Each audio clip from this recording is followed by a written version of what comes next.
অবশেষে সুসংবাদ নিয়ে ফিরেছে নবীন ফ্যাশন। সংসদ সদস্য হাসনাত আব্দুল্লাহর হস্তক্ষেপে প্রতিষ্ঠানটি আবারও তাদের কার্যক্রম শুরুর ঘোষণা দিয়েছে। মগবাজার শাখা বাদে দেশের অন্যান্য সকল শাখায় শিগগিরই ফিরছে সক্রিয়তা। এর আগে মগবাজারের দোকানদারদের চাপের মুখে ২০ মার্চ বন্ধ করে দেওয়া হয় নবীন ফ্যাশনের প্রধান শাখা। কম দামে পাঞ্জাবি বিক্রি করায় আশেপাশের ব্যবসায়ীরা রাজধানীর মগবাজারের নবীন ফ্যাশন বন্ধ করে দেয়।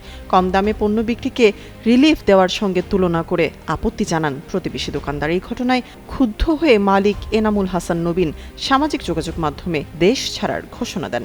তিনি স্পষ্ট জানিয়েছিলেন, সিন্ডিকেটের কাছে মাথা নত করে ব্যবসা করা সম্ভব নয়। দেশ জুড়ে তুমুল আলোচনার পর বিষয়টি নজরে আসে হাসনাত আব্দুল্লাহর। তার বিশেষ হস্তক্ষেপে এবং উদ্ভূত পরিস্থিতি নিরসনে নবীন ফ্যাশন আবারও তাদের কার্যক্রম চালুর সিদ্ধান্ত নিয়েছে।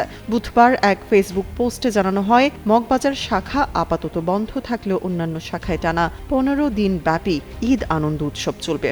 হাসনাত আব্দুল্লাহ এমপির উদ্যোগে মগবাজার শাখা ব্যতীত অন্যান্য শাখা চালু সহ আকর্ষণীয় অফার নিয়ে নবীন ফ্যাশন ব্যবস্থাপনা পরিচালক চায়না থেকে ফেসবুক লাইভের মাধ্যমে ঈদ উৎসব জানাবেন।